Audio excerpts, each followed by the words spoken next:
Welcome, dear friends, to Cardiac Radio at 11 p.m., nourishing our souls with the Spirit of Truth. The Spirit of Truth is this book that was psychographed by two mediums, Chico Xavier and Waldo Vieira, in the city of Uberaba in Brazil in 1961. It was published by the Brazilian Spiritist Federation. And finally, 60 years later, it comes to life in English, not as a printout, but as a free translation here for us in ways that we can share this good news that came through these phenomenal mediums, especially Chico Xavier.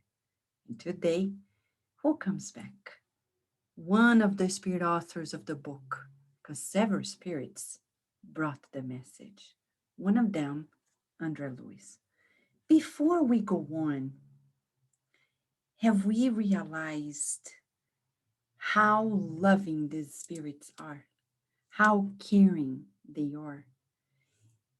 Eurípides Barçanufo, Andre Luiz, Emênio, Meimei, Anália Franco, and they all came mainly through Chico Xavier. You see, they need somebody to be their instrument. Do you want to be their instrument? Because we are all eligible to be instruments. It's up to us to facilitate the bridge. Do you want to be the instrument? Let us think about this together. As today the truth comes to talk about an aspect of our relationship with people. You and I know that we have reincarnated and will reincarnate time and again to master relationships. Our relationship with God, our relationship with ourselves, and our relationship with others. Mentor Joseph is asking us to draw it. So let us draw it, right? Let us draw our whiteboard. Here we are. We have a way to draw it. All right. And here we come. So we came to master our relationships. Yes. And here we have it.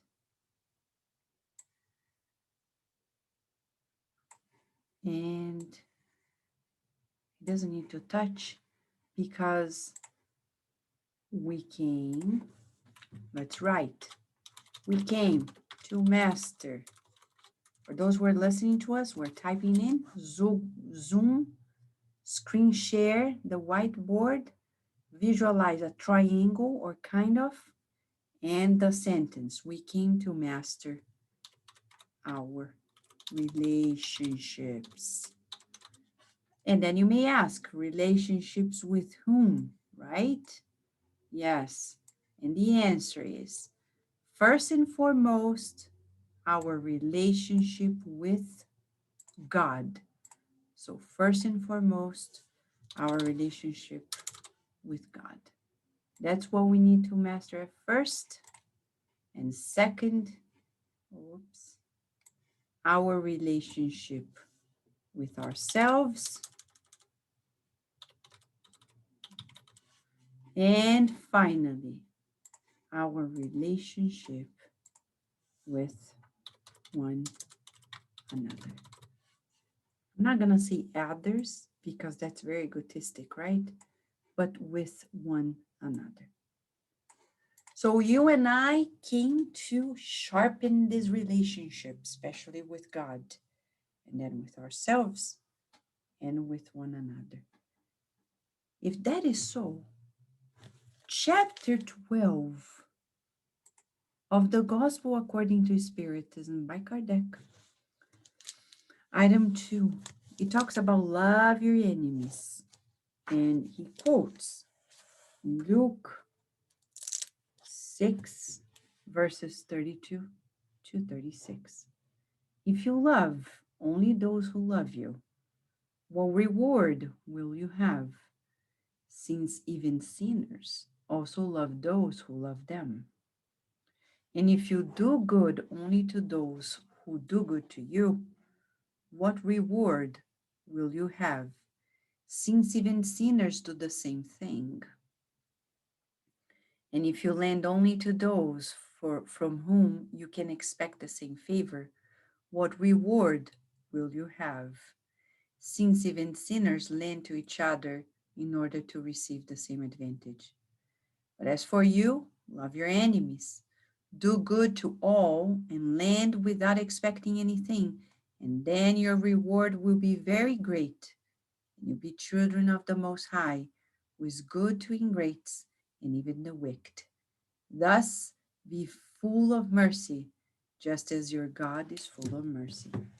Mamma mia, this is top of the line homework for us, huh? Yes. No wonder, inspired by that message, Andre Luiz touches an aspect of relationships, criticism. How do you do in terms of criticism? Are you sharp in judging people? Who is not, right? I know some people who are not, but it's evident that inside of them they are not, because some people are here, but they don't say it. But there are some people who have already mastered not even seeing the shortcomings of others, or noticing it, or focusing on it. Today, you and I are learning a lesson to sharpen our relationships with God, with ourselves, and one another. Here it is. Andre Luiz comes to us and says, if you feel like criticizing anyone, think about it before you begin. If a relative made a mistake, remember that you live together to help that person. If someone reveals a regrettable attitude, remember that there are hidden diseases that may also strike you. If a companion has failed, it's time to replace that person at work until they come back. If your friend is disoriented, meditate on the plots of obsession. If a public person seems out of balance, that imbalance is their problem.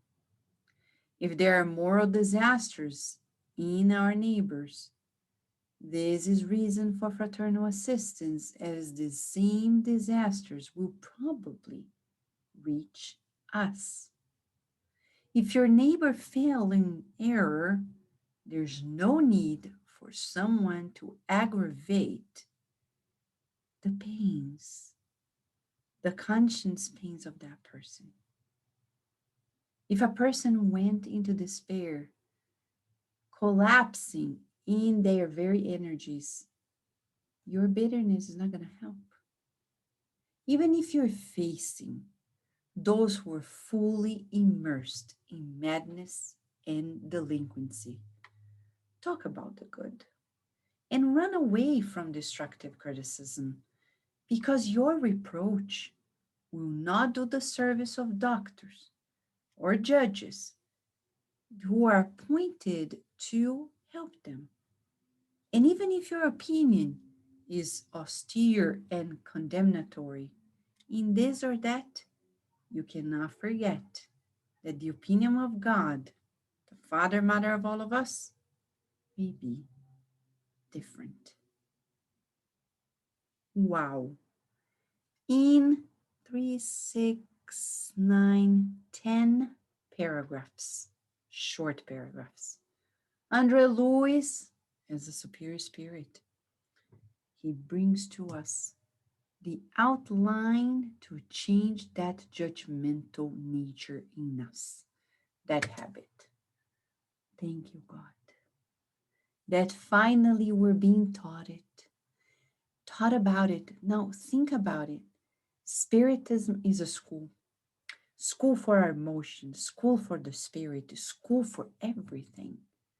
Now we are being coached by Andre Luiz in taming that tendency to judge, to criticize, to reproach. So, what is the first thing he recommends? Think before you begin. And he's going to explain what to think. He's going to say, look, if somebody made a mistake, remember you're here to help. If you reproach, you're not helping. So he says, think, help. Third, remember you're vulnerable. He says, there are things that may strike you too. We are not untouchables. Mm-mm-mm. So he's saying, remember that you are as human as that person. So when we criticize, just like my grandmother used to tell us, the five of us, when we were at her house, she would say, because usually we're like children, he did it, she did it. And then she would come and say, look, when you point the finger, look how many are pointing at you. And then we would open our hands to play with, to kid around, right? But in reality, it doesn't work. Let's talk about the vibrations. When I am reproaching, when I am judging, when I am condemning, when I am criticizing, what kind of vibration am I emitting? Think about a bottle of water and vibrations. When we speak, it moves. Inside of our body, the molecules of water. Masaru Emoto, the Japanese researcher who observed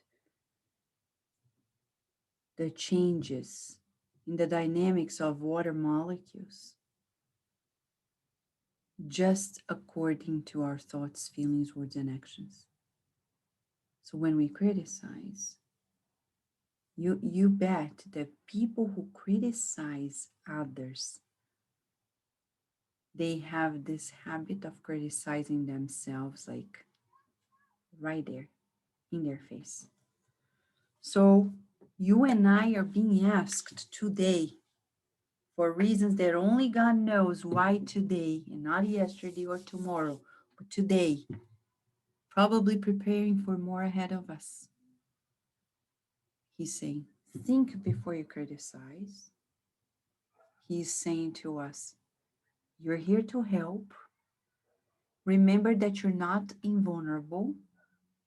And remember that there is obsession. Remember that if somebody's imbalanced, it's unbalanced, it's their problem, not ours. And he repeats one thing twice. Twice in the whole text. He says, what is happening to others may happen to you. This is the only thing he repeats twice. So when we criticize, forget it. I remember one person who I know was getting divorced.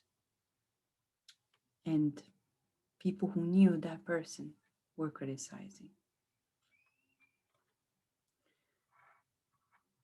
Soon enough, I saw those people who criticized getting divorced.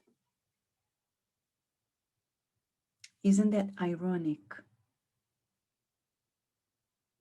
But it's not ironic. It's that people project themselves in others. They don't approve of themselves, so they criticize. But inside of them, they are itching to do the same. And many of them end up doing the same. So when we criticize others, we need to see, why am I criticizing? Because sometimes we want to criticize to feel better, say, oh, those people are bad. I'm great. Because deep inside I have so much guilt that I needed to undermine others to see myself higher. So I need to fix that. Because our growth is not in competition with anybody's growth. Sometimes we criticize others because we're bored, we're lazy. Yeah. And then, because if you're working, there's no time. If we're busy, there's no time.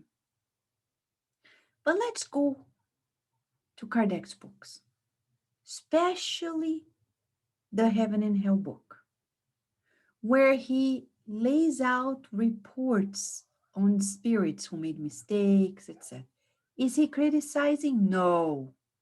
He's doing a research, doing case studies to show us what to do or not to do. Completely different. He's not saying, oh, those people, they're criminals, they're bad. No, no, no. So Kardec doesn't criticize.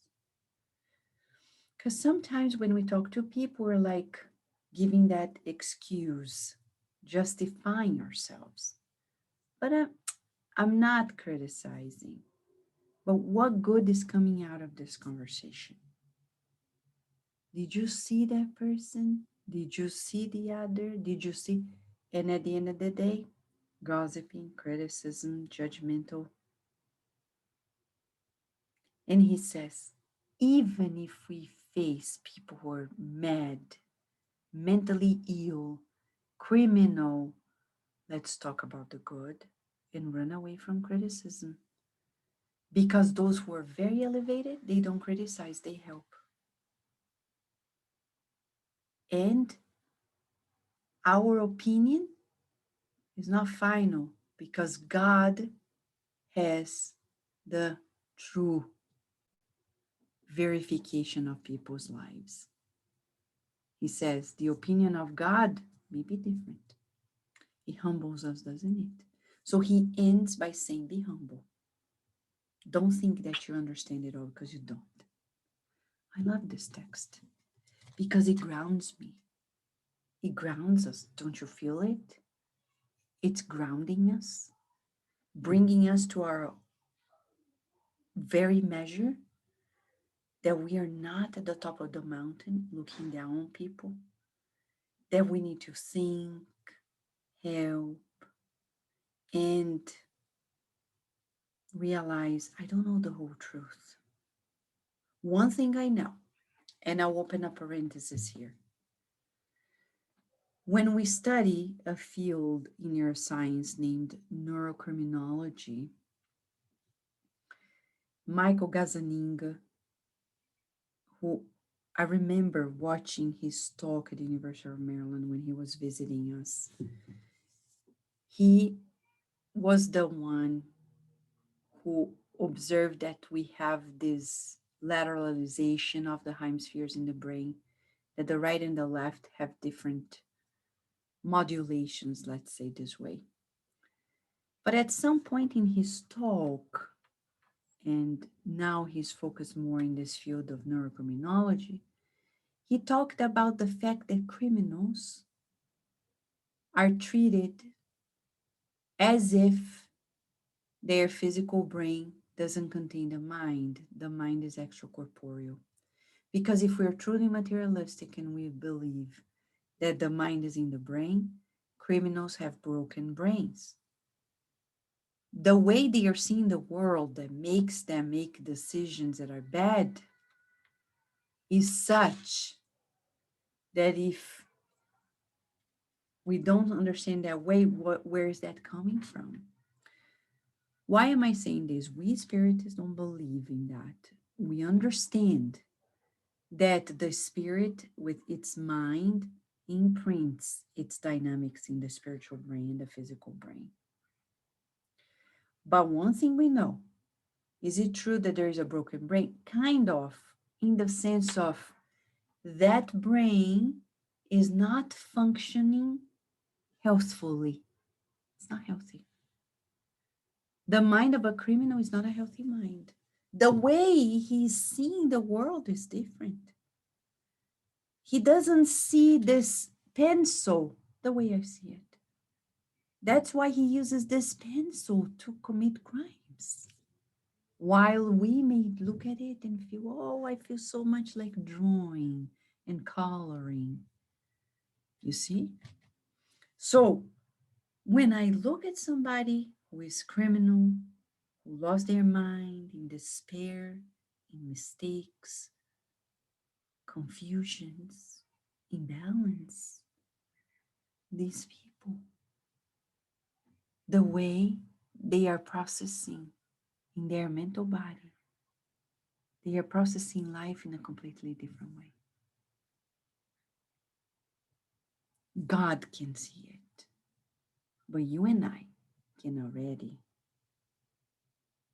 understand what many people don't understand. How can somebody do this? Well, if I had their mindset, I would probably do the same. See?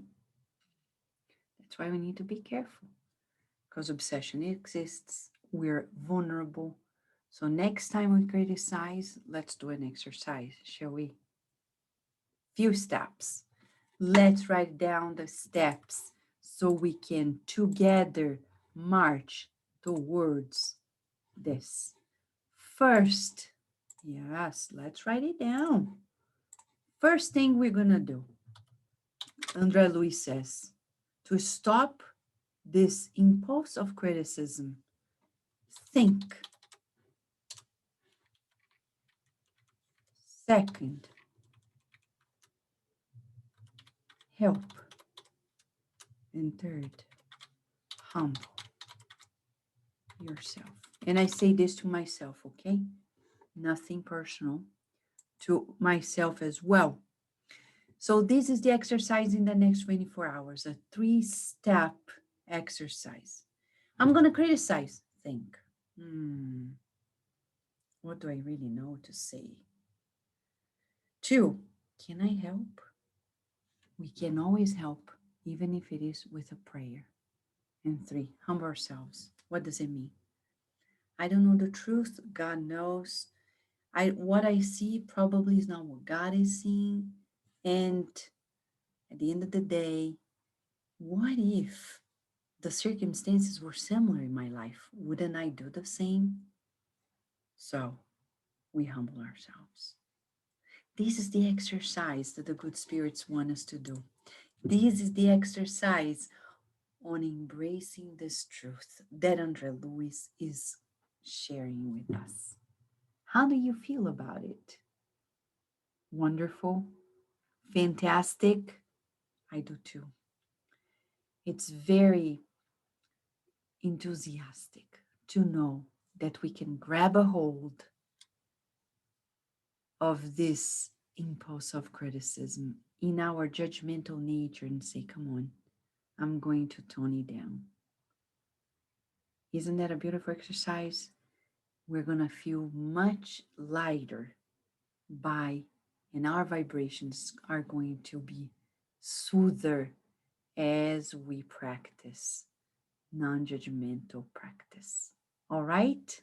So think first, help, even if it's a prayer.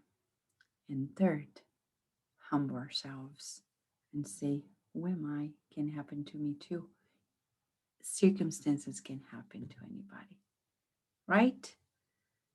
Okay, should you have any question, type it in here or send an email at cardiacradio@gmail.com.